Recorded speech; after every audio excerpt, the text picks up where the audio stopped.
إن الحمد لله نحمده ونستعينه ونستغفره ونعوذ بالله من شرور أنفسنا ومن سيئات أعمالنا من يهده الله فلا مضل له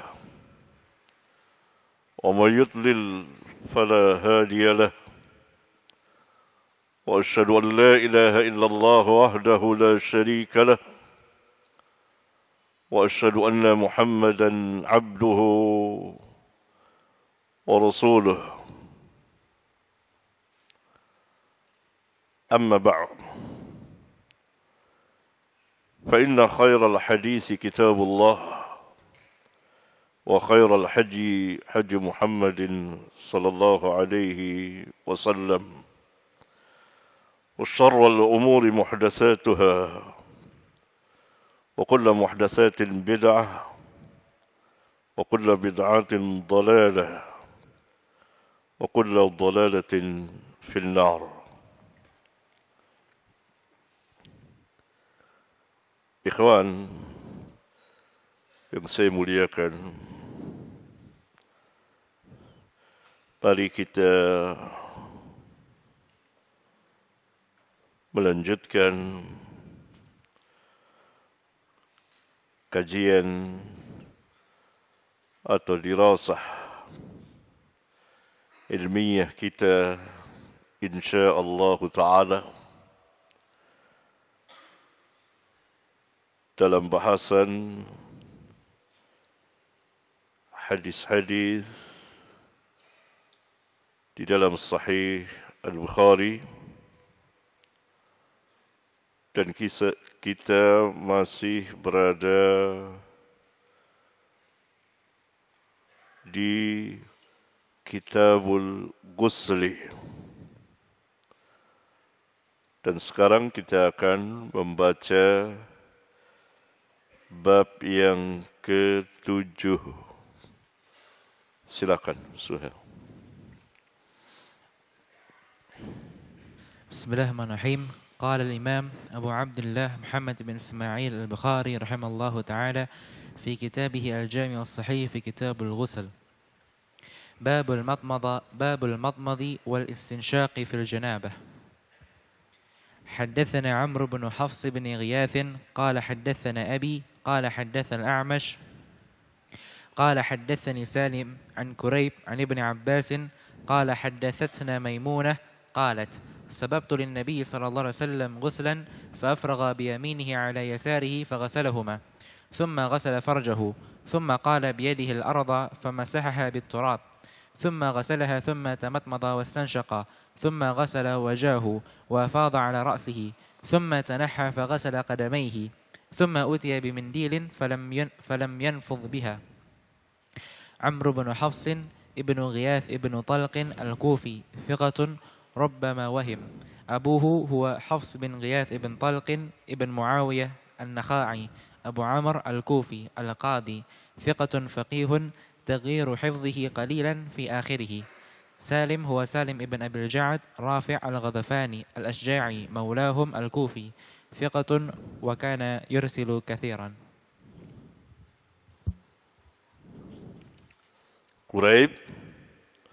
كريب مولى ابن عباس. الإمام رحمه الله تعالى memberikan judul bab al-madmadati wal-istinshaqi fil janabah. Bab hukum berkumur-kumur dan menghisap air ke hidung kemudian mengeluarkannya di dalam mandi janabah. Apakah hukumnya wajib atau sunnah tidak wajib. Al-Imam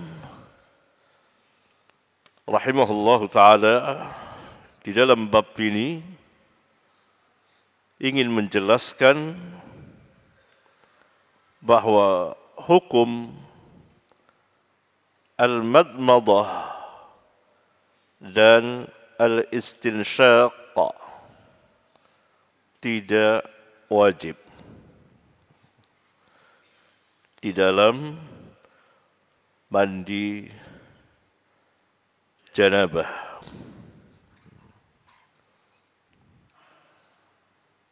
Mengapa? Beliau berdalil bahwa wudu dalam mandi janabah hukumnya tidak wajib, yakni sunnah. Sedangkan berkumur-kumur dan menghisap air ke hidung kemudian mengeluarkannya adalah bagian dari wudu. Dengan sendirinya, ketika wudu di dalam mandi janabah tidak wajib, maka berkumur-kumur pun dan menghisap air ke hidung lalu mengeluarkannya, al-istinsyaq, tidak wajib. Oleh karena itu, pada bab sebelumnya, misalnya bab ke-4 dan bab ke-6, jelas menunjukkan bahwa wudu dalam mandi janabah tidak wajib. Dan saya pernah menjelaskannya. Ada 3 tingkatan, 3 tertib atau 3 keadaan dalam mandi janabah yang tentunya harus dibedakan dengan mandi adiyah, mandi adat biasa. Apa yang membedakannya? Jawabnya adalah niat. Dan niat tempatnya tentu di hati. Tidak ada sangkut pautnya sama sekali dengan lisan. Melafazkan niat di dalam ibadah adalah bid'ah. Ya. Niat itu sendiri artinya al-qasdu. Al-qasdu adalah menyengaja. Untuk apa? Mengerjakan sesuatu perbuatan dengan ilmu, dengan pengetahuan.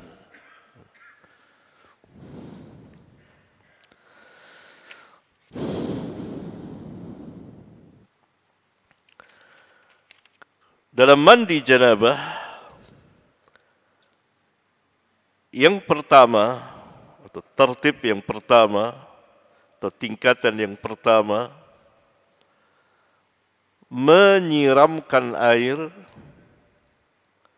ke seluruh tubuh.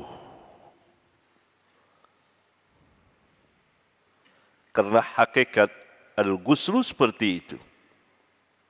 Menyiramkan air ke seluruh tubuh.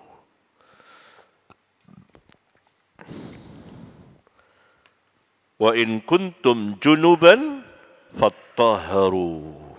Jika kamu berjanabah, maka mandilah.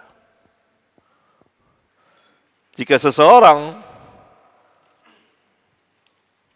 berniat mandi janabah, lalu ia menyiramkan air ke seluruh tubuhnya, maka ia telah menunaikan kewajiban yang Allah tabaraka wa ta'ala perintahkan fattahharu, mandilah. Itu di bab yang pertama. Ya. Al-Imam membawakan dua buah ayat yang mewajibkan mandi janabah. Ayat pertama dalam surat Al-Maidah ayat 6, wa in kuntum junuban fattahharu. Ayat yang kedua dalam surat An-Nisa ayat 43, wala junuban illa abiri sabilin hatta tagtasilu. Lafaz hatta tagtasilu juga merupakan tafsir atau bayan dari lafaz fattahharu. Yang dimaksud adalah mandi. Itu yang pertama. Yang kedua, yakni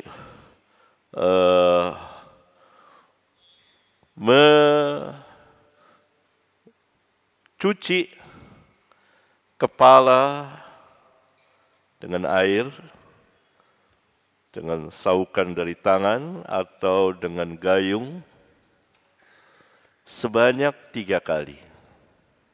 Siram atau diambil air.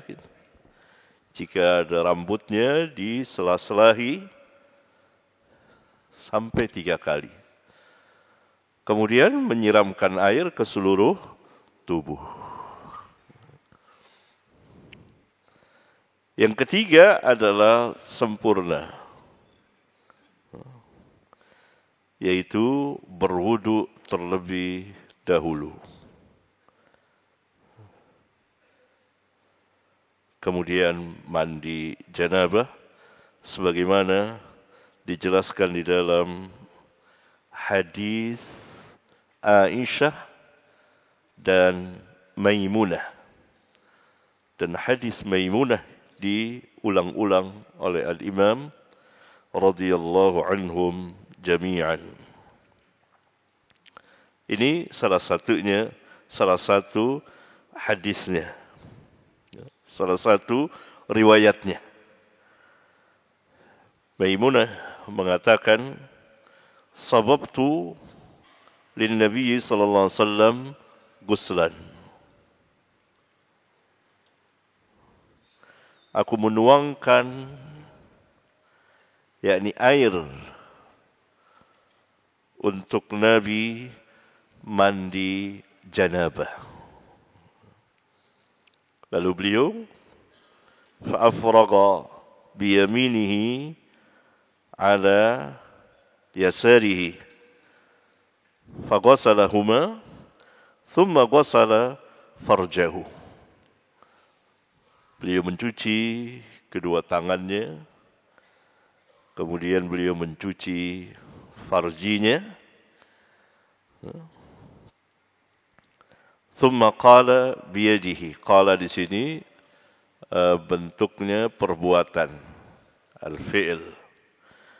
Kemudian beliau berbuat atau melakukan dengan tangannya ke tanah atau ke dinding. Famasahaha. Lalu beliau mengusapnya biturab, dengan tanah itu, dinding atau bawah. Ini untuk membersihkan tangannya sehabis mencuci farjinya. Jika kita sekarang sudah ada sabun, ya, thumma ghasalaha, kemudian beliau mencucinya, thumma tamadmada wastanshaqa. Kemudian beliau berkumur-kumur dan menghisap air ke hidung dan mengeluarkannya. Thumma ghasala wajhahu, lalu kemudian beliau mencuci mukanya, wa afadha ala ra'sihi, dan beliau menyiramkan air ke kepalanya. Dalam riwayat yang lain 3 kali. Summa tanaha, kemudian beliau bergeser, faghasala qadamaihi, lalu beliau mencuci kedua kakinya, yakni mencuci kedua kaki diakhirkan dalam hadis Maimunah.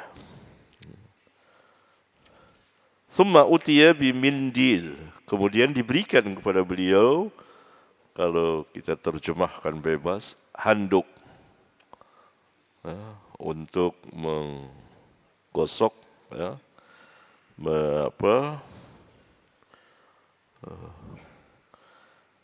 falam yanfud biha, maka beliau tidak mengusapnya, tidak menggosoknya dengan itu, dia biarkan. Berarti boleh dibersihkan dengan, digosok dengan handuk. Ya.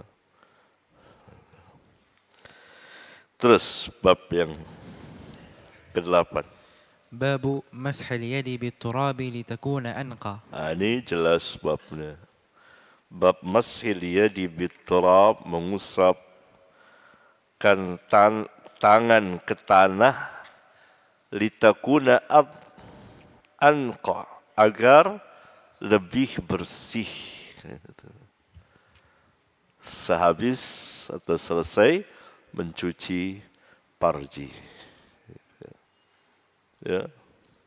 Yani tartibnya itu beliau mencuci kedua tangannya. Dan ini juga hukumnya tidak wajib, karena tidak terkait dengan mandi janabah secara khusus. Ada hadis yang menjelaskan apabila seseorang di antara kamu bangun dari tidurnya, janganlah ia memasukkan tangannya ke dalam bejana sebelum mencucinya 3 kali. Yani bangun tidur malam, bukan bangun tidur siang, tidur malam. Ini tidak terkait dengan mandi janabah, tidak terkait juga dengan wudu. Berarti dilihatnya dari kotor atau najis dan tidaknya. Karena ada bab nanti yang menjelaskan bahwa tidak mencuci kedua tangan terlebih dahulu. Kemudian beliau mencuci farjinya, apa yang ada di situ. Lalu setelah itu beliau mengusapkan tangannya ke dinding. Untuk apa? Untuk lebih bersih. Ya. Kalau sekarang kita sudah ada sabun untuk bersih. Ya. Lalu beliau mencuci, masuk dalam wudu, mencuci kedua tangannya, kemudian berkumur-kumur dan menghisap air ke hidung dan mengeluarkannya. Tamadmada wastanshaqa, kemudian mencuci mencuci mukanya, dalam riwayat yang lain tentunya. Setelah itu mencuci kedua tangan, wudu. Ya, lalu beliau menuangkan air ke kepalanya, 3 kali sambil disela-sela. Ya, kemudian mandi, berarti mencuci kedua kaki diakhirkan. Dalam riwayat Aisyah, pada sebagian lafaznya sekalian mencuci kedua kaki. Dalam riwayat yang lain dikatakan bahwa Nabi SAW mengakhirkan mencuci kedua kaki. Barangkali dilihat keadaannya.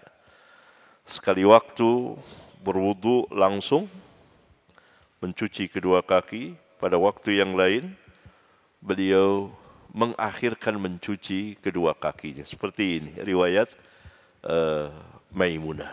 Itu tertib yang ketiga.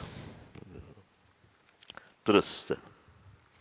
حدثنا الحميدي قال حدثنا سفيان قال حدث الأعمش عن سالم بن أبي الجعد عن كريب عن ابن عباس عن ميمونة أن النبي صلى الله عليه وسلم اغتسل من الجنابة فغسل فرجه بيده ثم دالك بها الحائط ثم غسلها ثم توضأ وضوءه للصلاة فلما فرغ من غسله غسل رجليه. Iya, di sini jelas setelah faghasala farjahu biyadihi, setelah beliau mencuci farjinya dengan tangannya, tangan kiri tentunya, summa dalaka biha al-haita, kemudian beliau menggosokkan tangan kirinya itu ke dinding.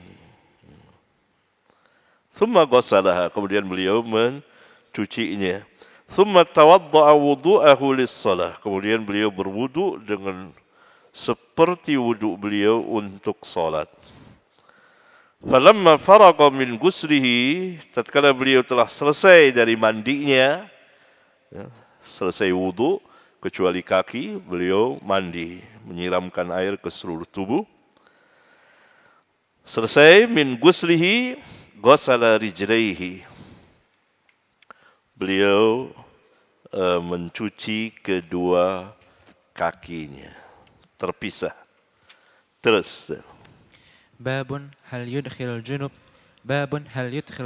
yadahu fil ina'i qabla an yaghsilaha idza lam yakun ala yadihi qadharun ghairu al-janabah. Iya. Al-Imam memberikan tanda tanya, pertanyaan, hal yudkhilul junubu yadahu fil ina'i qabla an yaghsilaha, apakah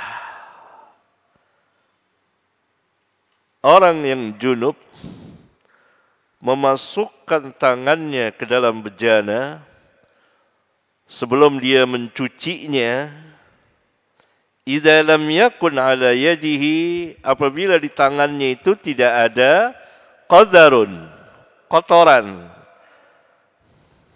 Barangkali yang dimaksud kotoran najis atau yang dianggap kotor. Ghairul janabah, selain dari janabah. Selain dari janabah. Dibawakanlah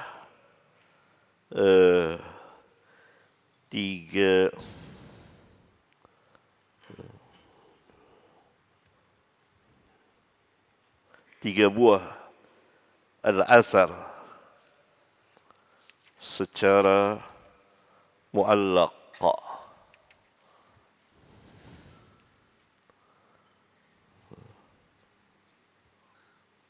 yakni tidak bersanad, karena ini tidak masuk ke dalam al-jami'us sahih. Tetapi beliau memasukkan, yakni yang dimaksud dengan sahih Bukhari, al-jami'us sahih, al-musnad, yang ada sanadnya. Yang ada sanadnya. Yang kalau tidak ada sanad, itu tidak masuk ke dalam al-jami'us sahih. Tetapi ada. Keberadaannya itu untuk istinbat. Beliau mengeluarkan hukum untuk mendukung atau beristidlal dengan bab yang beliau berikan.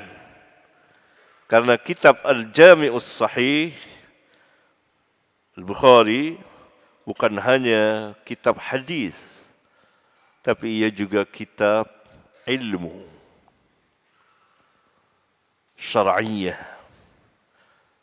Bahkan sebesar-besar kitab ilmu sesudah kitabullah adalah Sahih Bukhari. Pembahasan menyeluruh mengenai syariat, Islam. Oleh karena itu beliau membutuhkan sejumlah al-athar, yaitu dari para sahabat dan tabi'in dan sebagian imam. Dan beliau juga membutuhkan hadis-hadis yang tidak sesuai dengan persyaratan beliau bawakan yang dikenal dengan hadis mu'allaq, tanpa sanad. Sanadnya disambung, ada kalanya di kitab beliau yang lain. Ada kalanya oleh para imam. Hal ini menunjukkan luasnya, bahkan sangat luasnya telaahnya Al-Imam Al-Bukhari rahimahullah ta'ala. Asar yang pertama dan yang kedua, wa adkhala Ibnu Umar wal Bara. Ini ada empat buah asar. Ibnu Umar dan Al-Bara bin Azib. Wa adkhala Ibnu Umar والبراء بن عازب يده في الطهور ولم يغسلها ثم توضأ. Ibnu Umar dan Al-Bara bin Azib memasukkan tangannya ke bejana, tempat air untuk bersuci. Dan beliau tidak mencuci, keduanya tidak mencucinya sebelumnya. Kemudian ia berwudu.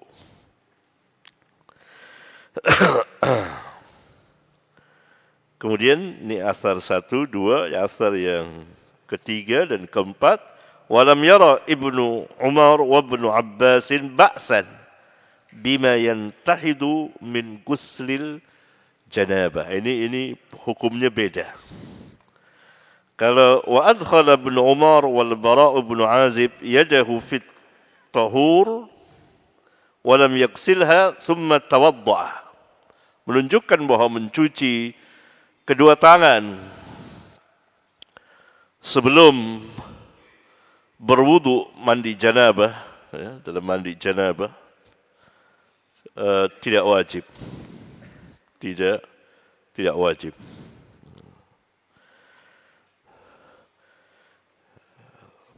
Asar yang ketiga dan keempat, walam yara Ibnu Umar wa Ibnu Abbas ba'san.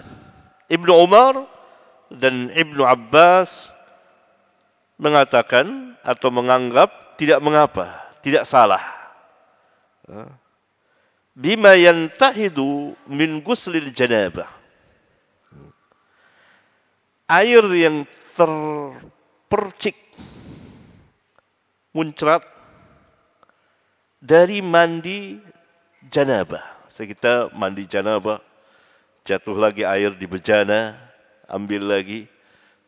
Itu tidak mengapa. Kita mandi janabah atau berwudu di bejana, airnya itu jatuh ke bejana, lalu dari bejana kita ambil lagi. Itu tidak mengapa. Yakni dalam bab ini tidak ada air musta'mal. Ini mazhabnya para sahabat. Mazhabnya para sahabat. Kemudian untuk memperkuat pendapat ini, beliau membawakan sejumlah hadis. Ada beberapa buah hadis. 4 buah riwayat yang menjelaskan bahwa sisa air dari mandi janabah itu tidak najis. Silakan Suhail baca. حدثنا عبد الله بن مسلمة قال أخبرنا أفلح عن القاسم أن عائشة قالت كنت أغتسل أنا والنبي صلى الله عليه وسلم من إناء واحد تختلف أيدينا فيه. عبد الله بن مسلمة بن قعنب القعنبي أفلح ابن حميد ابن نافع الأنصاري المديني يكنى بعبد الرحمن ويقال له ابن سفيراء ثقة. القاسم هو ابن محمد ابن أبي بكر الصديق. عبد الله بن مسلمة بن قعنب القعنبي, yakni rawi yang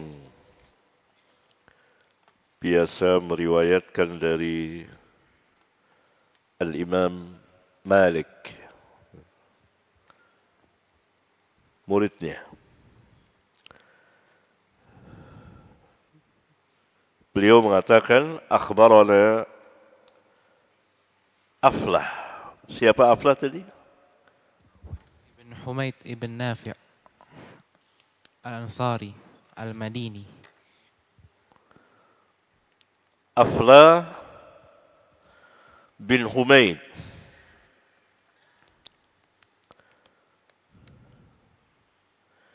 Anil Qasim,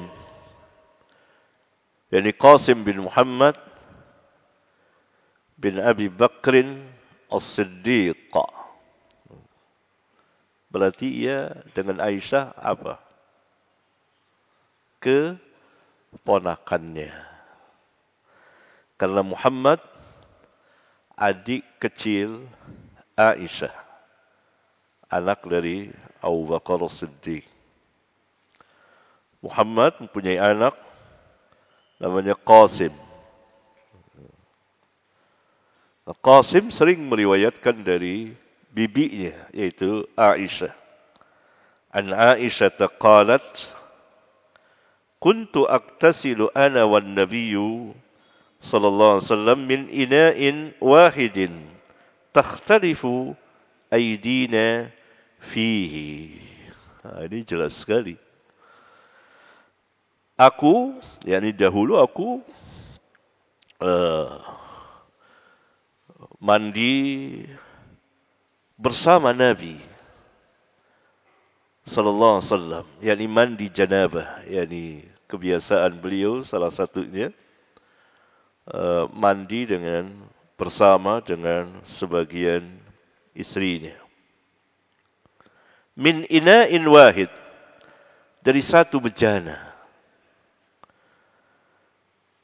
Takhtalifu aydina fihi, tangan-tangan kami saling bergantian mengambil air. Ya, saling bergantian mengambil air. Bahkan dalam riwayat Al-Imam Muslim, fayubadiruni hatta akula da'li. Beliau mendahuluiku sehingga aku mengatakan,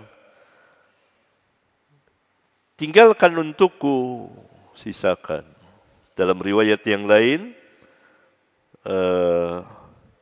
Aisyah lebih dahulu mengambil sehingga beliau mengatakan, da'i li, sisakan air untukku. Jadi sambil gayung, sambil ngambil.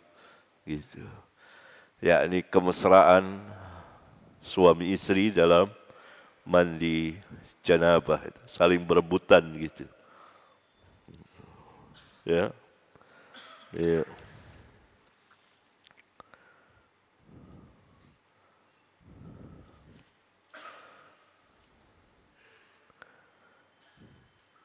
Itu kan menunjukkan bahwa pasti air jatuh lagi. Ada hujjah yang kuat sekali. Bahwa air sisa dari wudu, dari mandi janabah tetap suci dan mensucikan. Tidak ada istilah air musta'mal. Hadis yang kedua. حدثنا مسدد قال حدثنا حماد عن هشام عن أبيه عن عائشة قالت كان رسول الله صلى الله عليه وسلم إذا اغتسل من الجنابة غسل يده. حدثنا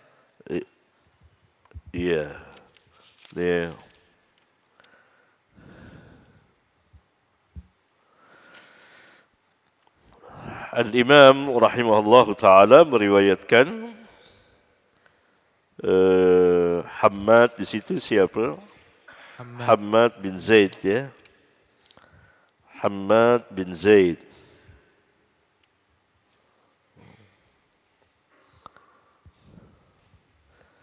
Hisham bin Urwah. Bapaknya adalah Urwah bin Zubair, juga keponakan Aisyah.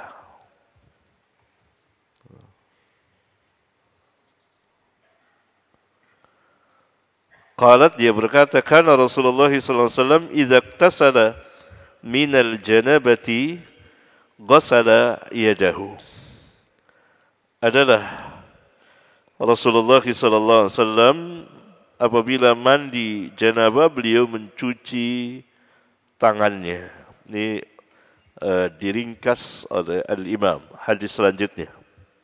حدثنا أبو الوليد قال حدثنا شعبة عن أبي بكر بن حفص عن عروة عن عائشة كنت أغتسل أنا والنبي صلى الله عليه وسلم من إناء واحد كنت أغتسل أنا والنبي صلى الله عليه وسلم من إناء واحد من جنابه وعن عبد الرحمن بن القاسم عن أبيه عن عائشة مثله. أبو الوليد هو الطيالسي واسمه هشام بن عبد الملك الباهلي مولاهم. Ismuhu siapa? هشام بن عبد الملك. Hisham ابن عبد الملك. هشام بن عبد الملك. Hisham bin Abdul Walid.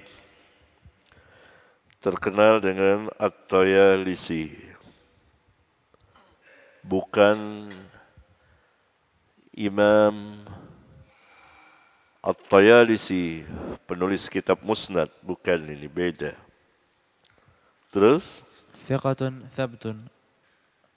أبو بكر ابن حفص هو عبد الله ابن حفص ابن عمر ابن سعد ابن أبي وقاص الزهري.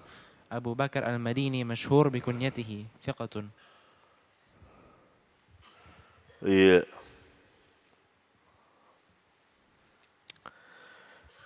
Ada dua riwayat.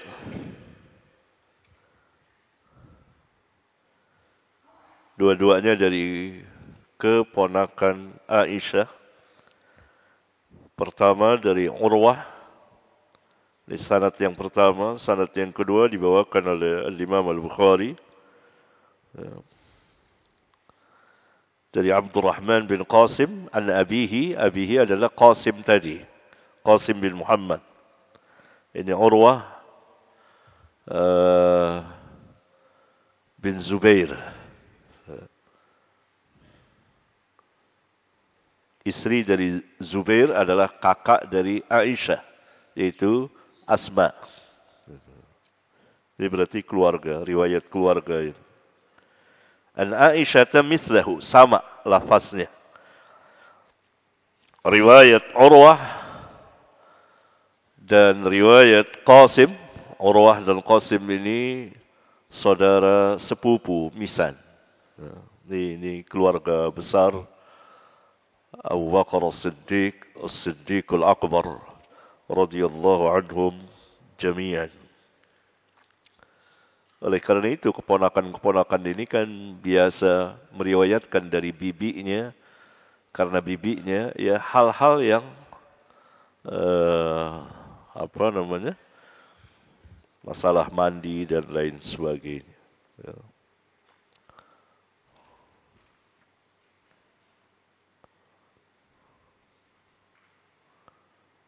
Oleh karena itu ada riwayat, ya, saya pernah jelaskan juga di kitab Al-Masail,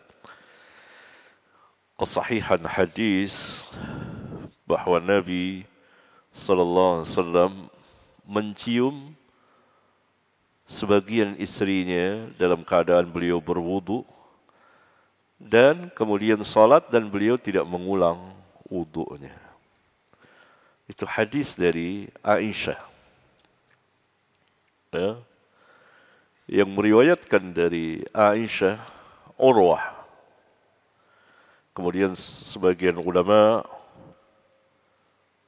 mengatakan bahwa Urwah di sini bukan Urwah bin Zubair. Tetapi yang benar Urwah di hadis itu, hadis riwayat Abu Daud dan lain-lain. Ada di kitab Al-Masail, kalau tidak salah jilid ke-6.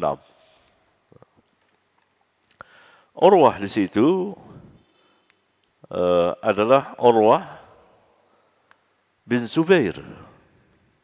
Karena tidak mungkin Urwah yang lain, Al-Muzani, bertanya kepada Aisyah seperti keponakan bertanya kepada bibi, mesti anak bertanya kepada ibu. Ketika Aisyah menceritakan itu kepada Urwah, lalu Urwah mengatakan, pasti engkau gitu. Pasti engkau yang dicium gitu. Tidak mungkin Urwah yang lain berani mengatakan seperti itu kepada Ummul Mukminin. Kecuali anaknya, keponakan kan anak juga, keponakannya berani ngomong seperti itu. Ya, pasti tante, pasti bibi ini gitu, kan begitu. Kan biasa kolokan keponakan itu. Aisyah kemudian tertawa. Nah, itu menunjukkan bahwa Urwah kan keponakannya dan tidak ada halangan bagi dia untuk bertanya. Itu salah satu hujjah ulama bahwa Urwah di situ adalah Urwah bin Zubair, keponakan Aisyah. Silakan dibaca, itu panjang sekali saya menjelaskannya. Ada beberapa jalan dan itu sebagai dalil bahwa mencium istri, apalagi sekedar menyentuhnya, mencium, yang dimaksud kata-kata cium di dalam hadis itu berciuman mulut, ya, tidak membatalkan wudu. Secara umum menyentuh perempuan tidak membatalkan wudu. Tidak membatalkan wudu. Kita sudah membahasnya. An Aisyah kuntu aqtasilu ana wan Nabi sallallahu alaihi wasallam min ina'in wahidin min janabatin. Ini jelas, terus baca. حدثنا أبو الوليد حدثنا شعبة عن عبد الله بن جبر قال سمعت أنس بن مالك يقول كان النبي صلى الله عليه وسلم والمرأة من نسائه يغتسلان من إناء واحد زاد مسلم ووهب عن شعبة من الجنابة. Iya, ini riwayat yang lain dari Syu'bah. Ya, Syu'bah, semua yang meriwayatkannya ini. Ini yang ketiga. Yang pertama, yakni Syu'bah ya dari Abu Bakar bin Hafs. Yang kedua, katanya Syu'bah dari Abdurrahman ini bin Qasim. Yang ketiga, Syu'bah dari Abdullah bin Abdullah bin Jabr, ya. Tetapi sahabatnya berbeda. Hadis nomor 264, sahabatnya berbeda. Qala sami'tu Anas bin Malik yaqulu kana an-nabiy sallallahu alaihi wasallam wal mar'atu min nisa'ihi yaktasilani min ina'in wahidin. Zada Muslim, ini bukan Imam Muslim tentunya. Al-Hafiz menjelaskan huwa ibnu Ibrahim wa huwa min syuyukhil Bukhari. Wa Wahbun an Syu'bah minal janabah. Minal janabah.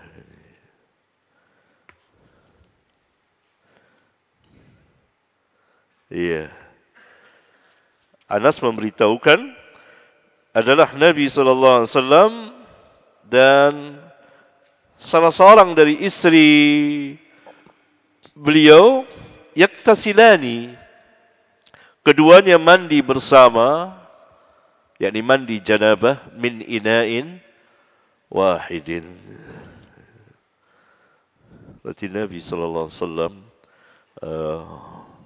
sering melakukan hal tersebut. Yakni kemesraan hubungan suami istri. Juga untuk menjelaskan kebolehannya. Dan dari situ keluar banyak sekali ahkam, hukum. Salah satunya adalah sesuai dengan bab yang diberikan oleh Al-Imam. Bahwa air yang terpercik dari orang mandi janabah, terkena masuk ke dalam bejana atau terkena kita, tetap suci dan mensucikan. Ya. Terus Suhail. Babu tafriq al-ghusli wal wudu. Babu tafriq al-ghusli wal wudu. Bab terpisahnya antara mandi janabah dan kesempurnaan wudu. Ini bahasa sini, yakni bagaimana hukumnya? Jawabnya boleh. Di sini maksudnya yakni bab penjelasan mengenai kebolehan atau dibolehkannya tafriqul ghusli wal wudu. Tafriq itu memisahkan. Misalnya saya berwudu di sini. Ketika sampai pada mencuci kaki, listrik mati, air habis. Atau air habis, sisa kaki. Kemudian saya pergi ke tempat lain.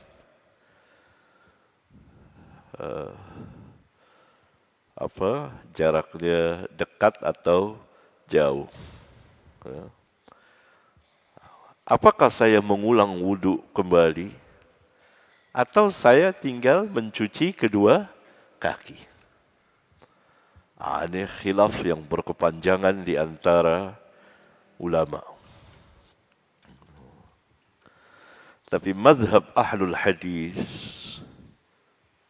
umumnya itu lebih tepat. Karena selalu yang dilihat adalah hadis, dalil dari hadis langsung. Antum baca di Fathul Bari, ya, ada sejumlah pendapat. Pendapat pertama oleh Al-Imam Asy-Syafi'i dalam Qaul Jadid. Qaul Jadid, pendapat beliau yang baru. Menunjukkan bahwa mazhab itu kumpulan ijtihad ulama. Bisa benar, bisa salah. Ya. Pada qaul qadim, qaul pendapat yang lama, beliau mengatakan tidak boleh. Pada qaul jadid, beliau berpendapat boleh. Tafriqul ghusli wal wudu boleh. Itu di pendapatnya yang baru setelah beliau hijrah ke Mesir. Kalau beliau kan berpindah-pindah kota. Beliau berasal yakni tinggal di Makkah. Belajar dengan Sufyan bin Uyainah. Kemudian ke Madinah belajar dengan Al-Imam Malik. Dua orang itu ilmunya Hijaz. Sufyan bin Uyainah dan Al-Imam Malik. Kemudian balik lagi ke Mekah dan beliau mengajar di Masjidil Haram. Bukan mengajar riwayatul hadis, tidak. Tapi mengajar usul. ada usul fiqh, ada usul Quran, ada usul hadis, usul semua. Dan pemuda-pemuda berebutan duduk di majlis dia. Ada lagi majlis yang lain, Sufyan bin Uyainah, gurunya, punya majlis lain. Dan Masjidil Haram kan luas sekali. Luas sekali. Maka orang-orang berdatangan duduk di situ untuk mengetahui tentang usul. Al-Imam Syafi'i atau Al-Imam Ahmad, kita dulu tidak tahu ini lafaznya bentuknya umum, ini lafaznya bentuknya khusus, kecuali setelah kita duduk di majelis Al-Syafi'i. Berarti ilmuwan memang. Saya pernah kejadian, Imam Ahmad ngajak kawannya, duduk di sini. Jangan di Sufyan bin Uyainah, nanti kita bisa nyusul. Sini dulu. Sebab kalau ini hilang ilmu kita. Kalau hadis, riwayat, nanti kita bisa dapat. Ya, kawannya bilang, ya kita ke sana, ke Sufyan bin Uyainah buat riwayatul hadis, haddatsana, enggak, di sini dulu. Ajak duduk di situ. Lalu kawannya berdialog, berdiskusi dengan Asy-Syafi'i dalam sebagian masalah. Kemudian Syafi'i ke Baghdad. Baghdad juga ada Imam Ahmad situ belajar lagi. Tadinya di situ yakni dipenuhi dengan ashabur ra'yi karena kekurangan riwayat mereka. Ketika Syafi'i datang dikembalikan kepada sunnah. Pulang lagi, terakhir balik lagi ke Baghdad. Lalu hijrah ke Mesir. Barangkali di Mesir itu ada qaul jadid. Qaul jadid. Ini berbeda ijtihad ulama. Itu mazhab. Ya, itu mazhab. Berarti bukan dalil. Ketika bukan dalil, tidak boleh kita menentukan salah satu untuk diikuti sepanjang hayat kehidupan keagamaan. Apalagi yang lebih berbahaya dari itu adalah ta'assub mazhabiyah. Kepanatikan terhadap mazhabnya. Yang penting mazhabnya. Sampai-sampai ada yang mengatakan apabila ayat Al-Quran bertentangan dengan mazhab kami, maka ayat itu harus ditakwil, ditafsirkan. Sampai demikian dalamnya kepanatikan terhadap mazhab. Ini pendapat pertama. Dan ini juga yang menjadi pendapatnya atau mazhabnya Al-Imam Al-Bukhari.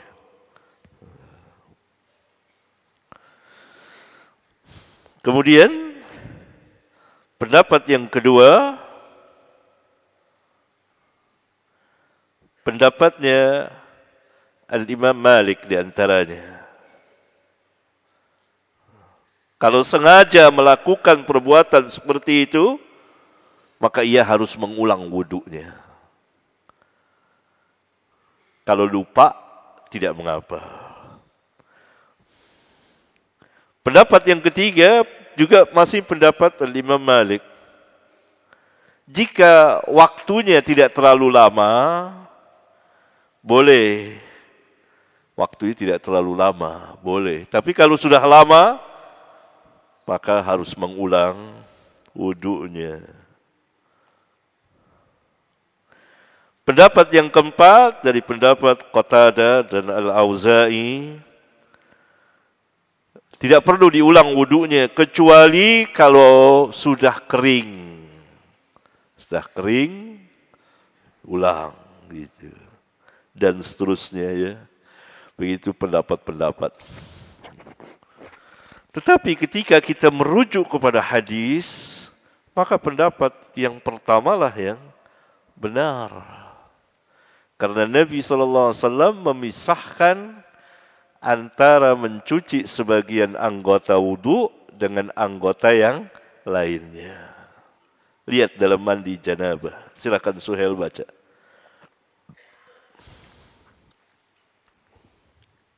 ويذكر عن ابن عمر أنه غسل قدميه بعد ما جف وضوءه. Iya. ويذكر عن ابن Umar. Beliau menggunakan sigat atau lafaz tamrid. Apakah beliau mengisyaratkan kelemahan? Jawabnya tidak. Karena isnadnya sebagaimana dikatakan Al-Hafidh, hadzal asar ruwinahu atau ruwainahu. Dikatakan ruwinahu, diriwayatkan ia kepada kami fil di kitab al-Um. Al-Malik Al-Nafi' anhu, dari Malik, dari Nafi', dari Ibnu Umar. Lakin fihi annahu tawadda'a fi suq duna rijlaihi.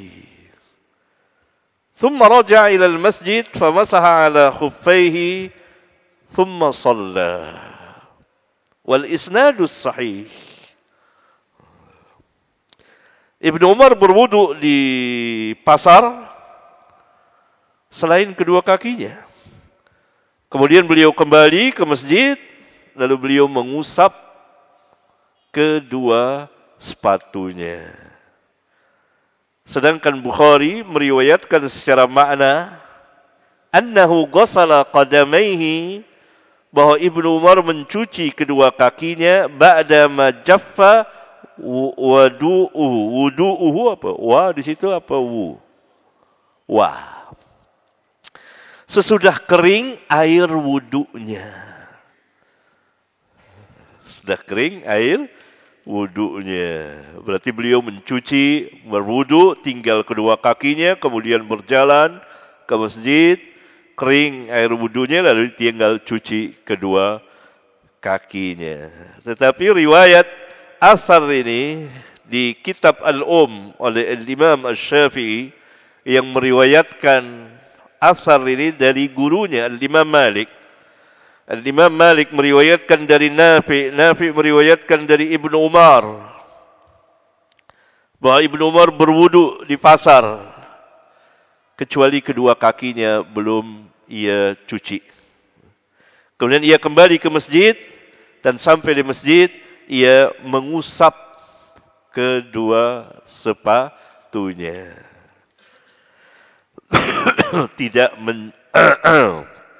Tidak mencucinya. Karena ada perbedaan itu, maka Al-Bukhari menggunakan lafaz tamrid. Lafaz tamrid. Kemudian sebagai hujjah beliau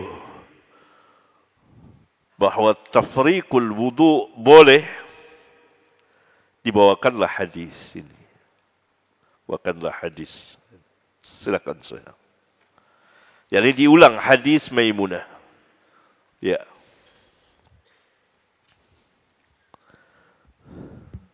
حدثنا محمد بن محبوب قال حدثنا عبد الواحد قال حدث الأعمش عن سالم بن أبي الجعد عن كريب مولى ابن عباس عن ابن عباس قال قالت ميمونة وضعت لرسول الله صلى الله عليه وسلم ماء يغتسل به فأفرغ على يديه فغسلهما مرتين أو ثلاثا ثم أفرغ بيمينه على شماله فغسل مذاكيره ثم دالك يده في الأرض ثم تمضمض واستنشق ثم غسل وجهه ويديه وغسل رأسه ثلاثا ثم أفرغ على جسده ثم تنحى من مقامه فغسل قدميه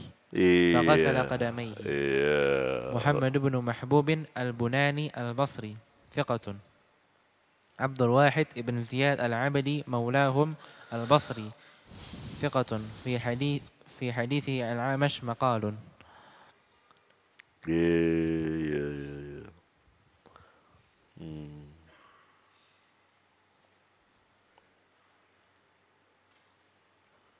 yakni di hadis ini Al-Imam Syekhnya adalah Muhammad bin Mahbub Al-Basri, orang Basrah, Irak. Kota-kota Irak itu Baghdad, Basrah, Kufa, Wasita. Kita tahu Al-Aqidah Al-Wasitiyah oleh Syekhul Islam bin Taimiyah rahimahumullah ta'ala atas permintaan salah seorang ulama yang tinggal di Wasita, Irak, agar Syekh menulis untuknya dan keluarganya akidah Islamiyah. Syekhul Islam orangnya, yakni salah satu sifatnya terkenal tawadhu. Suruh yang lain, jangan saya. Silakan yang lain saja. Tapi syekh atau ulama itu tetap minta kepada syekh untuk menulis. Terus diminta, ya beliau tulis dari zuhur sampai asar, satu majelis. Jadilah risalah itu. Lalu Rabbuna Jalla Zikruhu menampakkan risalah itu kepada manusia sehingga dikenallah, tersebar luas, dan ada kisah-kisah yang menarik di risalah, ditulisnya risalah Al-Aqidah Al-Wasitiyah. Dalam hadis ke-257, Syekhnya Bukhari adalah Musa bin Ismail.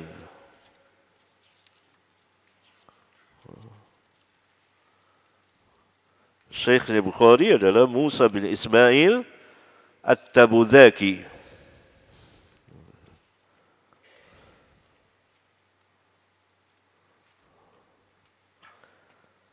Sekarang Muhammad bin Mahbub selebihnya sama, yaitu Abdul Wahid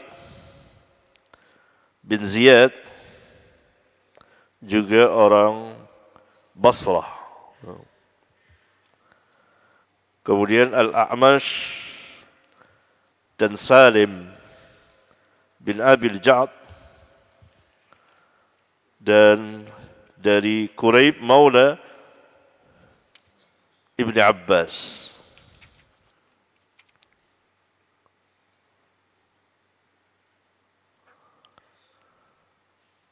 Lafaznya kelihatannya lebih lengkap ya.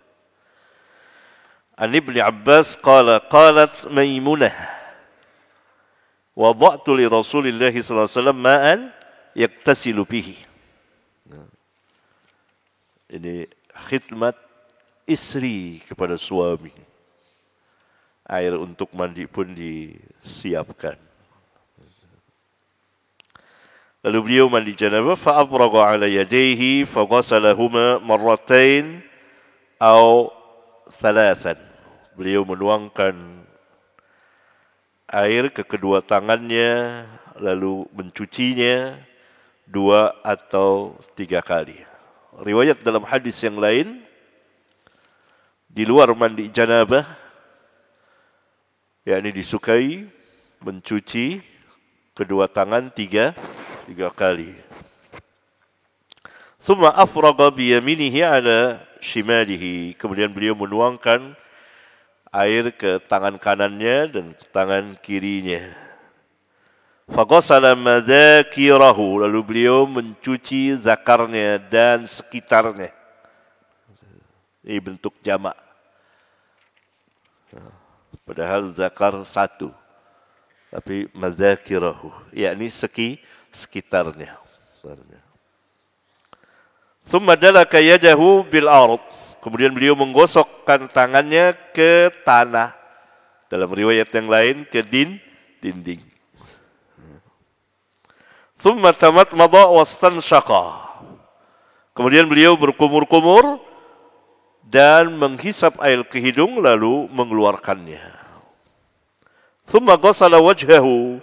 Kemudian beliau mencuci mukanya wa yadayhi dan kedua tangannya. Wa ghassala ra'sahu thalathan dan beliau mencuci kepalanya 3 kali. Tuangkan air sambil disela-selahi 3 kali. Selesai, thumma afraga ala jasadihi. Kemudian beliau menuangkan air ke seluruh tubuhnya. Nah, ini mandi janabah. Lengkap ini. Thumma tanahha. Asyahid di sini. Ya, asyahid mulai dari selesai mencuci kepalanya, menyiram kepala 3 kali. Thumma afraga ala jasadihi. Ini tafriq. Beliau tidak langsung mencuci kedua kakinya. Thumma tanahha min maqamihi. Kemudian beliau menyingkir dari tempatnya. Faghasala qadamaihi. Lalu beliau mencuci kedua kakinya. Ya. Hadis ini sebagai hujjah atau dalil yang kuat dibolehkannya tafriqul ghusli wal wudu. Ya, memisahkan dari mandi janabah dan wudu. Tentu saat-saat tertentu ya. Jadi sewaktu-waktu mungkin kita berwudu di satu tempat, ya.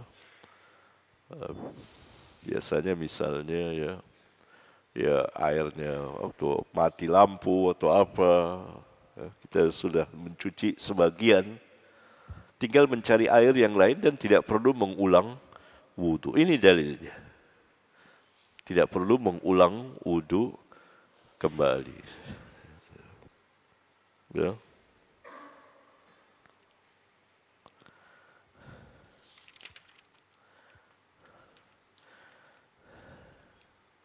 Iya, terus. Babu man afraqa biyaminihi ala shimalihi fil ghusli. Iya. Bab man afraga biyaminihi ala shimalihi fil ghusli. Orang yang menuangkan air ke tangan kanannya lalu ke tangan kirinya. Kalau sekarang mudah kita dengan gayung bisa langsung cuci. Jadi hadis Maimunah lagi diulang lagi. Terus. حدثنا موسى بن إسماعيل حدثنا أبو عوانة قال حدث الأعمش عن سالم بن أبي الجعد عن كريب مولى ابن عباس عن ابن عباس عن ميمونة بنت الحارث قالت وضعت لرسول الله صلى الله عليه وسلم غسلا وسترته فصب على يده فغسلها مرة أو مرتين. قال سليمان لا أدري أذكر الثالثة أم لا. ثم أفرغ بيمينه على شماله فغسل فرجه ثم دالك يده بالأرض أو بالحائط ثم تمتمض واستنشق وغسل وجهه ويديه وغسل رأسه ثم صب على جسده ثم تنحى فغسل قدميه فناولته خرقة فقال بيده هكذا ولم يردها. Iya.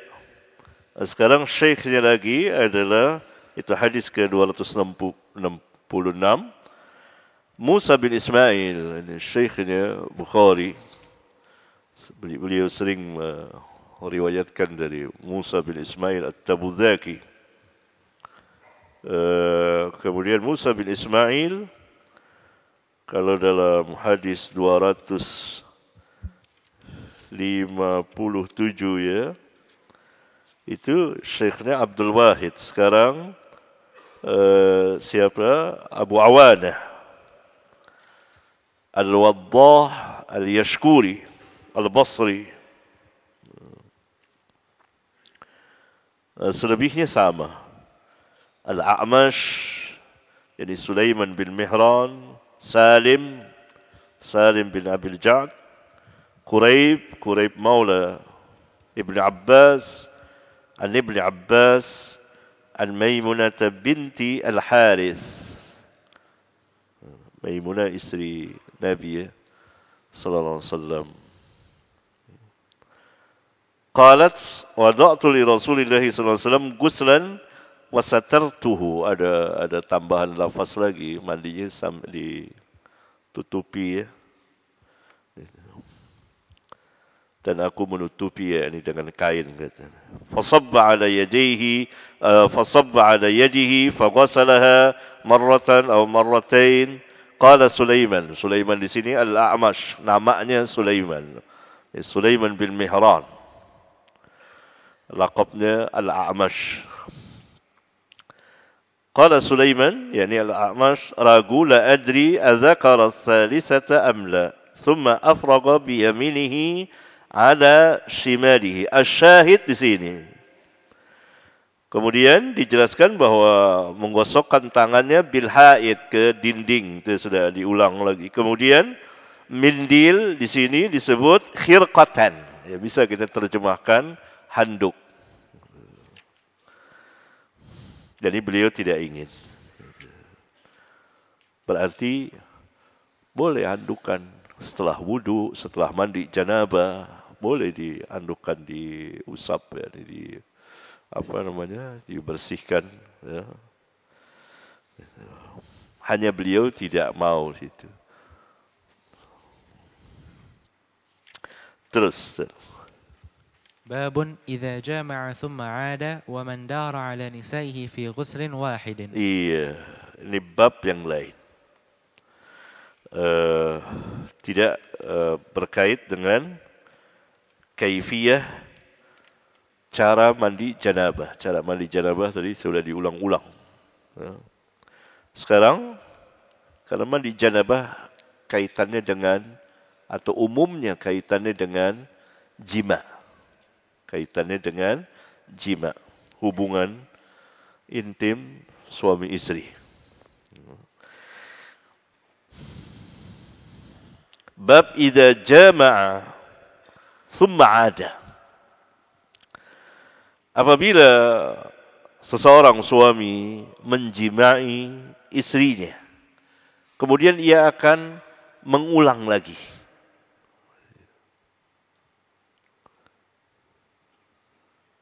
Bagaimana hukumnya? Boleh atau tidak boleh? Atau apa yang harus dilakukan? Ini bahasan. Wa man dara 'ala nisaihi fi ghuslin wahidin. Dan orang yang mengitari, yakni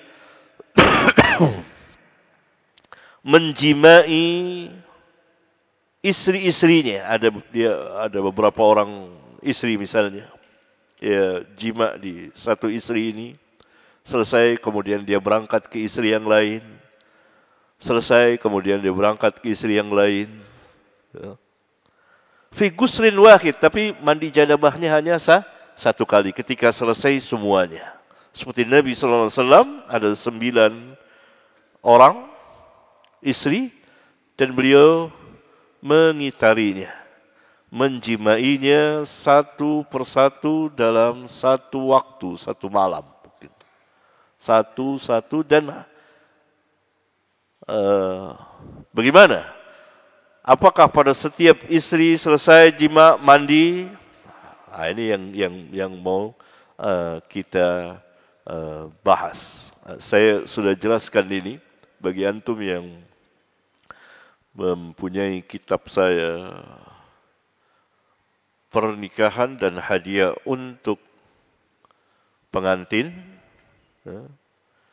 Judulnya hadiah untuk pengantin, berarti boleh memberikan hadiah kepada pengantin. Boleh. Hadiah kepada pengantin. Berupa apa saja. Itu kasih hadiah. Dan pengantin boleh terima. Terimanya. Nabi, lihat dibaca di kitab itu. Maka saya berikan judul pernikahan, yakni hukum-hukum pernikahan dan hadiah untuk pengantin. Saya bawakan hadiah untuk pengantin yang memang ada hadisnya. Nabi SAW diberi hadiah oleh para sahabat. Ada hadis. Kalau tidak ada hadisnya, saya tidak akan berikan judul itu. Sama ketika saya berikan judul menanti buah hati. Anak itu buah hati. Ada hadisnya, hadis qudsi. Saya bawakan di situ. Kalau tidak ada hadisnya, saya tidak akan berikan judul tersebut. Ya, hadiah untuk pengantin, ya. Silakan Suhel baca. Makanya saya enggak bolehkan anak-anak ikut, salah satunya ini, ada pembicaraan seperti ini. Salah satunya.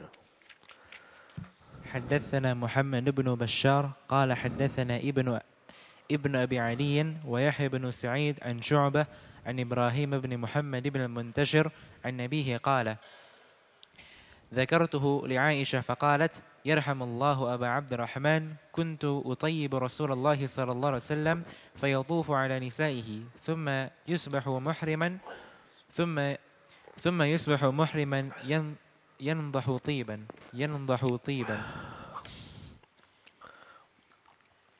ابن أبي عدي اسمه محمد بن إبراهيم ابن أبي عدي وقد ينسب لجده ثقة إبراهيم بن محمد ابن المنتشر ابن الأجدعي الحمداني الكوفي يحيى بن سعيد القطان. الإمام رحمه الله تعالى meriwayatkan dari syekhnya Muhammad bin Bashar dari Ibnu Abi Adi, yaitu Muhammad bin Adi bin Abi Adi. Iya, Suhail. Muhammad ibn Ibrahim ibn Abi Adi. Yahya bin Sa'id Al-Qattan an Syu'bah an Ibrahim bin Muhammad bin Al-Muntashir an abihi, yaitu Muhammad bin Muntashir. Qala dzakartuhu li Aisyah.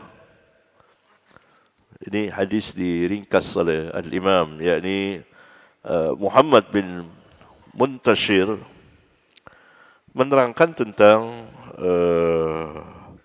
perkataan Ibnu Umar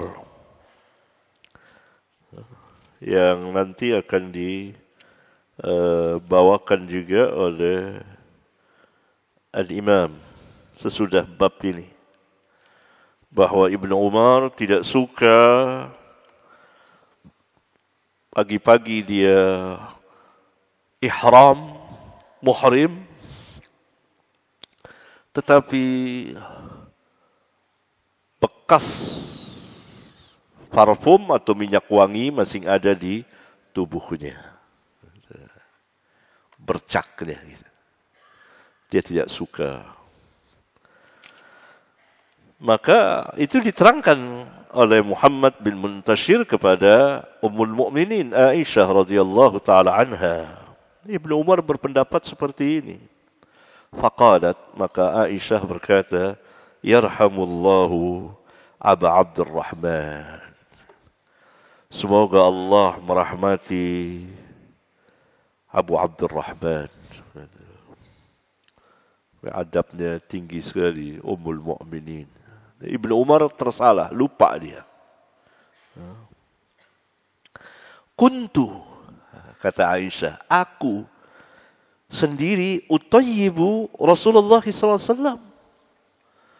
yang memakaikan minyak wangi kepada Rasulullah SAW. Fayatufu ala nisaihi. Kemudian beliau berkeliling kepada istri-istrinya, yakni melakukan jima. Thumma yusbihu muhriman. Kemudian pagi-pagi beliau ihram jadi muhrim. Yandahu. Ada yang katakan huruf ha atau huruf kha. Sini huruf kha. Yandahu tiban. Minyak wanginya itu bercak, terpancar. Nah, ini kan perkataan Ibnu Umar menyelisihi perbuatan Nabi SAW. Jadi Ibnu Umar lupa. Nah, itu Aisyah mendoakan, yarhamullah Abu Abdurrahman. Semoga Allah merahmati Abu Abdurrahman, ya, sudah bab ini ya.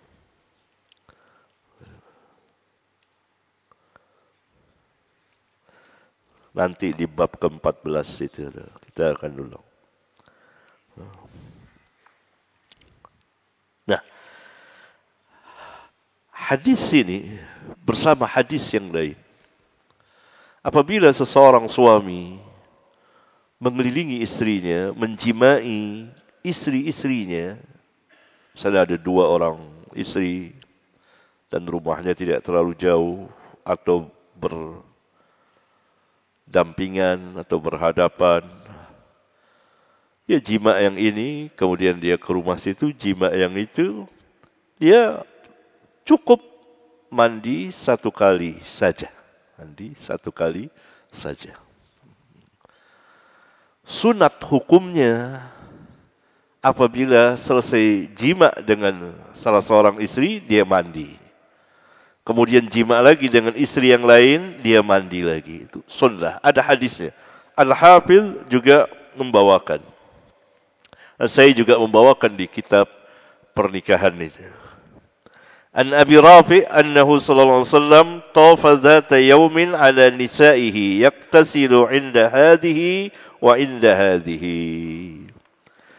Abu Rafi' radhiyallahu taala anhu mengatakan bahwa beliau, yakni Nabi sallallahu alaihi wasallam, tawafa, mengelilingi istri-istri beliau pada suatu hari, yakni menjimai istri-istri beliau. Kemudian yaktasilu inda hadhihi, beliau mandi selesai menjimai istri yang ini. Wa inda hadhihi, juga selesai menjimai istri yang itu. Begitu, setiap selesai menjimai istrinya, beliau mandi. Qala faqultu, lalu aku berkata, ya Rasulullah, ala taj'aluhu ghuslan wahidan? Wahai Rasulullah, tidakkah engkau menjadikan 1 kali mandi saja dalam beberapa kali jima dengan istri? Qala, beliau menjawab, hadza azka wa atyabu wa atharu. Ini lebih suci, lebih baik, dan lebih bersih. Berarti hukum mengulang perjimaan juga, menjimai istri yang lain, boleh mandi di sini, boleh tidak mandi. Mandi hukumnya sunat. Tidak mandi boleh. Hanya cukup 1 kali mandi untuk beberapa istri. Jima dengan beberapa istri. Bagaimana kalau mau mengulang persetubuhan dengan istri yang sama? Sunnah wudu. Kalau tidak wudu juga tidak apa-apa. Habis berjima, ada pengulangan lagi. Ada pengulangan lagi. Disukai wudu. Di antara 2 jima itu. Dibawakan juga hadisnya oleh Al-Hafidh dari riwayat Muslim. Idza ata ahadukum ahlahu thumma arada an ya'uda falyatawadda bainahuma wudu'an. Apabila salah seorang dari kamu mendatangi istrinya, ya, ini bahasanya sopan sekali, tinggi. Mendatangi istrinya, yakni menjimainya. Thumma arada an ya'uda, kemudian ia ingin mengulangnya. Falyatawadda bainahuma wudu'an. Hendaklah ia berwudu di antara dua perjimaan itu dengan satu kali wudu. Kalau dengan istri yang lain, disukai mandi. Disukai mandi. Itu dia. Terus, Ustaz. Satu hadis lagi. حدثنا محمد بن بشار قال حدثنا معاذ بن هشام قال حدثني أبي عن قتادة قال حدثنا أنس بن مالك قال كان النبي صلى الله عليه وسلم يدور على نسائه في الساعة الواحدة من الليل والنهار وهن 11 قال قلت لأنس أو كان يطيقه قال كنا نتحدث أنه أعطي قوة 30. وقال سعيد عن قتادة إن أنسا حدثهم يسع نسوة. محمد بن بشار هو لقبه بندر. معاذ بن هشام ابن أبي عبد الله الدستوائي البصري. قال الحافظ ابن حجر هو صدوق ربما وهم. أبوه هو هشام ابن أبي عبد الله ثقة ثبت. قتادة هو ابن دعامة ابن قتادة السدوسي أبو الخطاب البصري ثقة ثبت.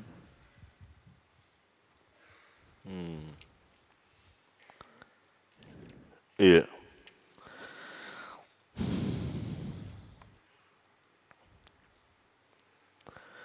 Al-Imam rahimahullah ta'ala meriwayatkan dengan sanadnya sampai kepada Anas bin Malik. Qala, dia berkata, kana Nabi sallallahu alaihi wasallam yaduru, yakni yatufu, mengelilingi ala nisaihi, atas istri-istrinya, yakni beliau menyetubuhi istri-istrinya fi sa'atil wahidati, dalam satu saat, satu waktu, minal lail wal nahar, dari waktu malam atau siang. Wahunna 11, dan mereka jumlahnya 11 orang. Qala qultu li Anas, berkata Qatadah, aku bertanya kepada Anas, awakana yutikuhu, apakah beliau sanggup sampai 11 orang? Qala, Anas menjawab, kunna, kami, yakni kami para sahabat, natahaddatsu, bercerita, annahu u'tiya quwwata 30, bahwa beliau diberi kekuatan sebanyak 30 orang, yakni kekuatan fisiknya. Yakni seluruh para nabi dan rasul, Rabbuna memberikan beberapa kekuatan. Yakni kekuatan ilmu, kekuatan kecerdasan. Tentu tidak ada nabi yang bodoh, enggak ada. Semua cerdas para nabi itu. Ya. Kekuatan keimanan, kekuatan kesabaran, kekuatan tawakal, kekuatan hatinya, dan kekuatan fisiknya. Tahan banting. Fisiknya kuat. Oleh kisah Nabi Musa, batu besar diangkat situ. Dan sekali dia tinju orang, mati dengan izin Allah. Fisiknya kuat sekali. Dan Nabi Muhammad SAW fisiknya seperti itu, kuat. Fisiknya kuat. Tapi tidak berarti mereka semua kebal, enggak. Itu ilmu syaitan. Itu. Nabi SAW terluka, berdarah. Tapi Rabbuna memberikan kekuatan fisik yang lebih. Sini para sahabat bercerita bahwa beliau diberi kekuatan 30 orang laki-laki. Sehingga beliau mempunyai kemampuan untuk mengelilingi istrinya, menjimai satu-satu. Wa qala Sa'id,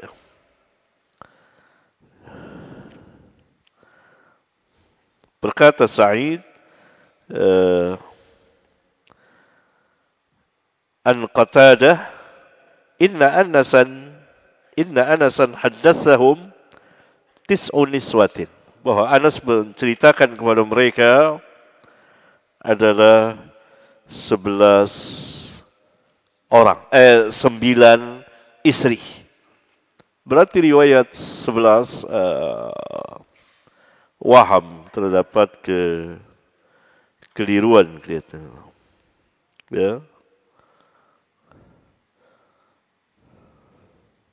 Sini Al-Hafidh ada membicarakannya.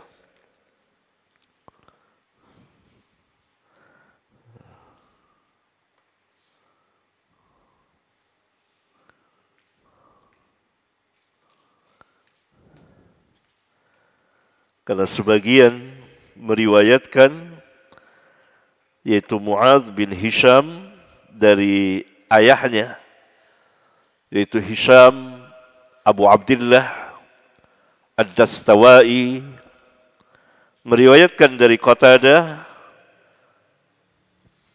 dari Anas 11. Sedangkan Sa'id, yakni Sa'id bin Abi Arubah, dan selainnya meriwayatkan dari Qatadah,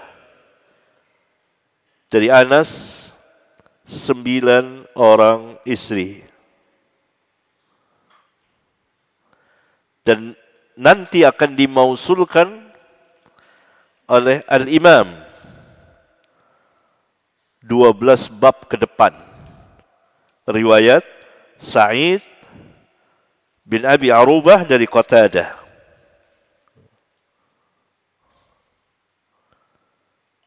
Di situ dinyatakan bahwa Nabi SAW mengelilingi istri-istrinya, menjimai istri-istrinya dalam satu malam.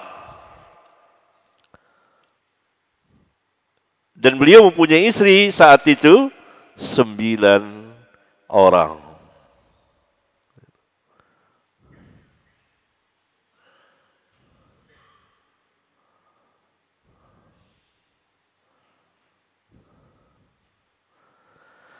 Kemudian Al-Imam Ibn Hibban mencoba menjamak antara 11 dan 9 di antara dua riwayat itu.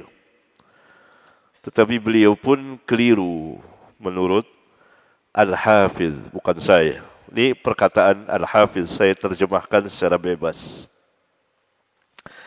Al-Imam Ibn Hibban mengatakan bahwa pada kali pertama kedatangan beliau ke Madinah, beliau mempunyai 9 orang istri. Terakhir, yakni pada akhir hidup beliau, beliau mempunyai 11 orang istri. Ini jelas terjadi kekeliruan dari Al-Imam Ibn Hibban. Karena dijelaskan oleh Al-Hafidh, ketika Nabi SAW datang ke Madinah, Khadijah sudah meninggal ya, Khadijah sudah meninggal. Beliau membawa istri satu, yaitu Saudah. Kemudian beliau menikahi di Madinah, ketika datang ke Madinah, Aisyah, 2.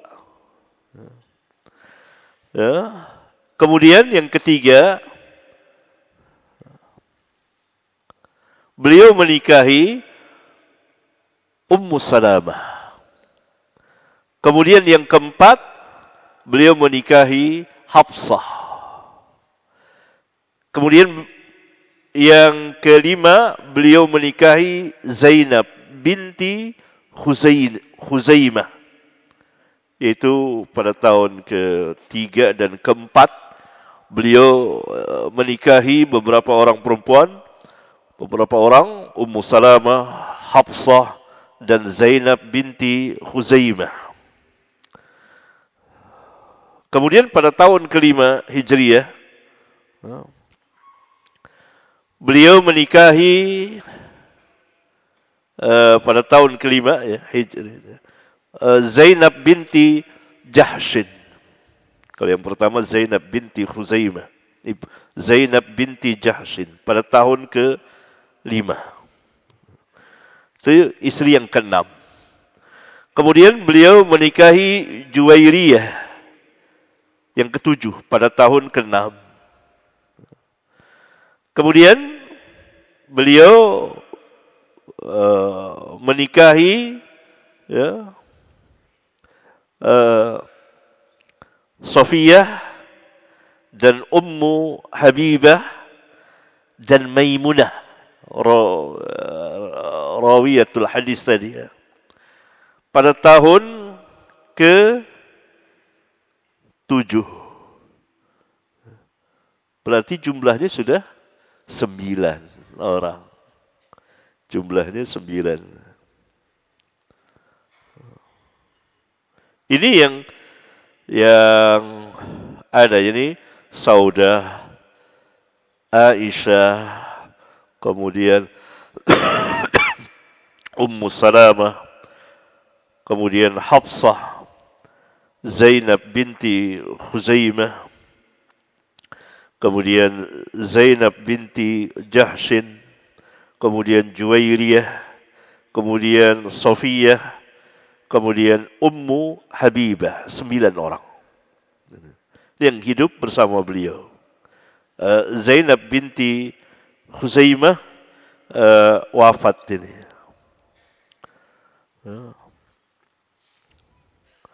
Kemudian ada lagi Raihanah.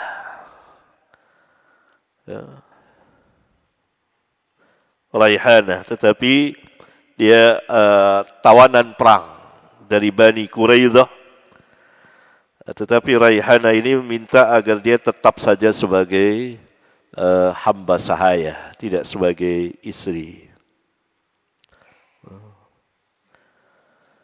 Zainab binti Khuzaimah, tidak lama beliau